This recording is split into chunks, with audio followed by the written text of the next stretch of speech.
All right, so I have a special guest with us today in the WGXC studios, Sylvia Hasenkopf, and she is in the Cairo Historical Society, and they have embarked on quite an interesting project, which I really want to get down to because I want to know what kind of research you had to do to gather, I take it, all the names of all of the veterans who fought in the various wars from the Cairo area, correct? Well, I don't think I could say that we have all the veterans' names. And in fact, I know for a fact we do not. That is really actually quite the challenge for not only the Cairo Historical Society, but even for the American Legion, is getting the names of everybody that fought in every conflict from our town. But it certainly is one of the goals of the Cairo Historical Society to make a list like that available and to continue to research into our history and identify, our veterans, male and female, who have served our country from our town. And your society has hung 110 full-color banners all along Main Street and up Mountain Avenue into Pearling. What do the banners look? Let's do radio television. Try to give us an idea of what do the banners look like? Well, the banners are 36 inches high, 18 inches wide. They're vinyl banners because we wanted to be able to use them for 10 years at least. They have photos of the veteran on there. They indicate, what conflict they may have fought in or whether they were in peacetime. They identified the branch of service, Army, Navy, Air Force, Marine, Coast Guard. And it also identified the sponsoring family or business. And in fact, we had a large number of corporate entities that stepped forward and helped us with banners where the families were not in a position to be able to purchase one, or in fact, there were no families left in the area and we couldn't find any. And they came forward and actually sponsored many of our banners. They're really attractive. Where can somebody actually see these online? Can they? Certainly. I would suggest they could visit our Cairo Historical Society Facebook page. They could also find pictures of the banners, examples of them, because we wouldn't have every single banner that's up there today posted as yet. We have examples of the style on our website, which is the Cairo Historical Society. But we will be publishing a book by the end of the year that will have a picture of each of the veterans and a biography on each of them that will really be Cairo's hometown heroes. They're really cool-looking banners. Red, white, and blue. The red, white, and blue, and especially the older ones that go back to the World War II veterans. Yep. That's very attractive. And let's hear how this idea came about. Well, it's a really kind of an interesting story because I think most ideas are often jump off of somebody else's ideas. And in fact, a year ago on Memorial Day weekend, I was on a motorcycle trip with my husband and another couple, and we were in Pennsylvania in Towanda, of all places, and we were riding through town, and I looked up and I saw these very faded and discolored banners that had pictures of current veterans on them, and they were cloth banners. And I thought, wow, that would really look cool in my town. And wouldn't it be really neat to identify our veterans, get them up there for next Memorial Day, get better quality banners, and that's what we did.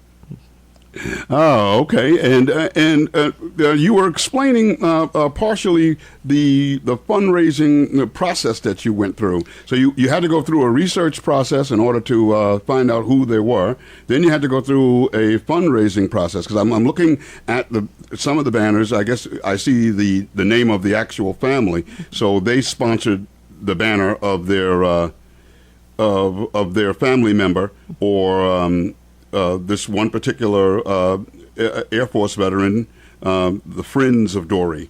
So that's how it worked for each banner? Yes, pretty much so. What we did is this whole program serves two purposes. It's to identify and to celebrate our veterans, but it also is, in truth, a fundraiser for the Cairo Historical Society as well. Some of the funds will be going towards the establishment of our headquarters building, which was donated to us a couple years ago. We're in the midst of the design and permitting phase, and then we will be moving into the construction phase hopefully this year. And so part of the funds of these banners will be assisting us in moving forward with a headquarters. We need a place to incubate these ideas, after all.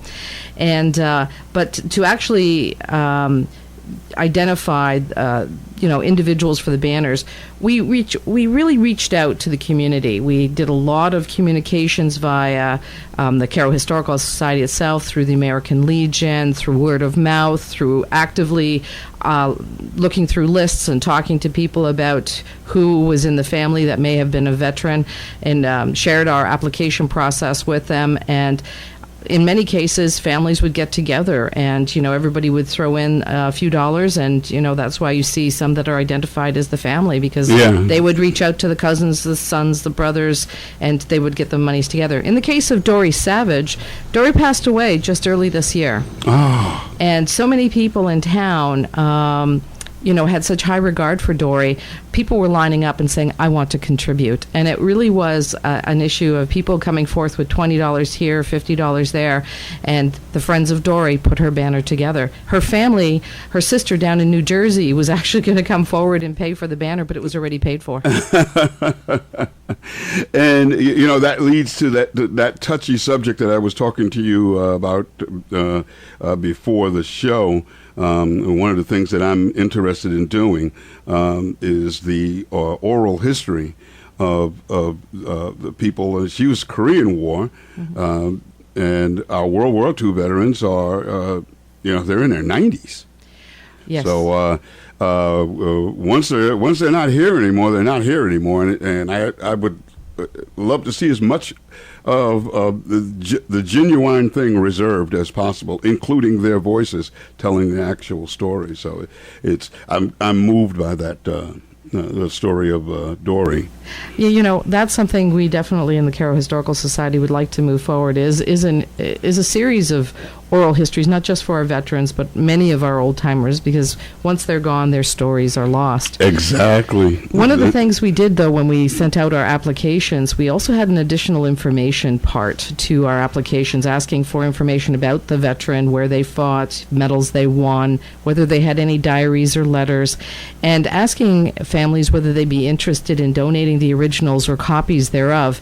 And in fact, we have a large number of individuals have indicated an interest of sharing their veterans' uniforms, their medals, their letters, all kinds of things, pictures. So we're pretty excited about adding to our collection.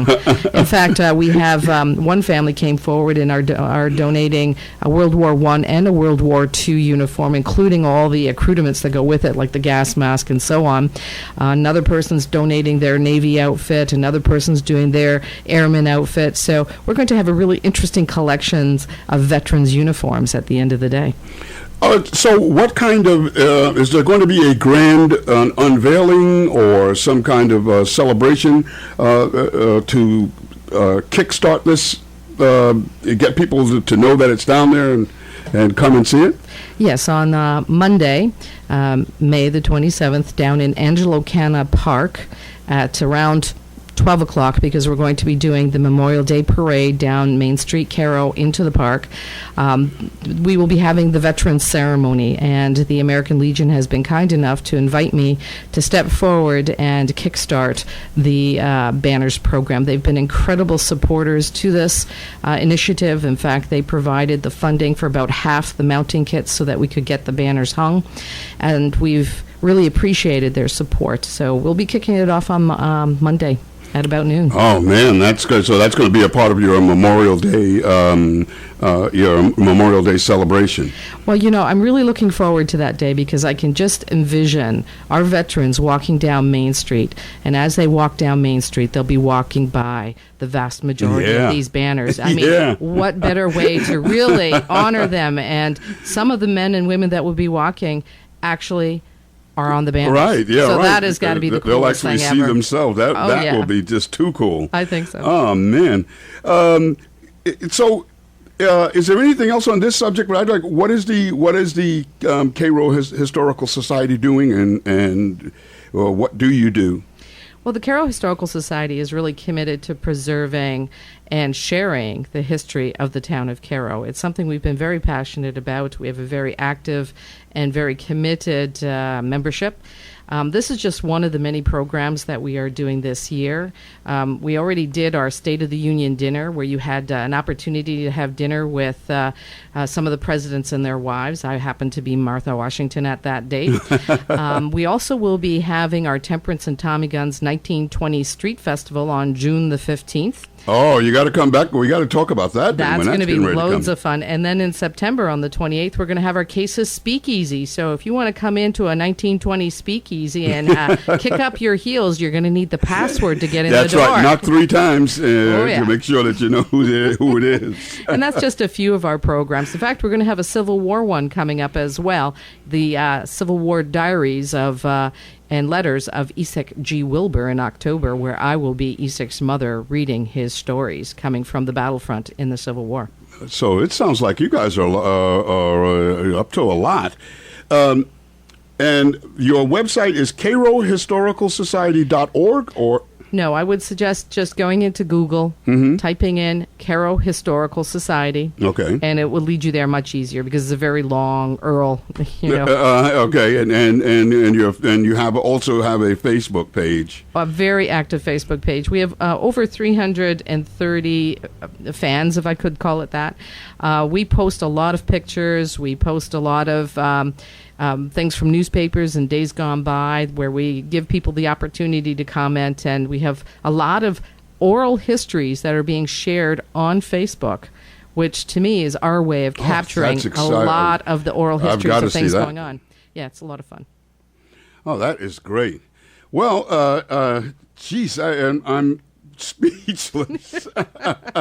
You're touching on one of the things that I'm very sensitive about. So I really, really appreciate it. I'd like to see if I can get over there on Monday, because it sounds very exciting. Thank you. Go ahead. I just want to add, it is my personal fervent wish that other towns and other communities come see what we're doing and take it back to their own towns. There's nothing that it would be more exciting than to see many communities, have their veterans banners waving along their main streets and their community streets. And if anybody is at all interested in finding out how we did that, we're more than happy to share our experiences, our knowledge, our expertise. So folks can get in touch with me at Sylvia Hasenkopf, 518-821-3852. And come on down and see what we've got going in Cairo. Well, one thing we know we have going in Cairo is we're going to be celebrating those veterans and the banners on Memorial Day at around noon at the park. What is the name of that? I keep forgetting the name of that park. Angelo Canna Park. Angelo Canna Park. At Angelo Canna Park. And sponsored by the Cairo Historical Society and many, many other people, I gather. And I was going to ask you if anybody else had asked about doing the same thing. And well, the thing is, when I was talking with our supplier, we chose a supplier in Pennsylvania because this is really big in Pennsylvania. It's like really amazing. You do see it in a number of the communities. And I hunted down a supplier that could provide the high-quality vinyl banners we were seeking.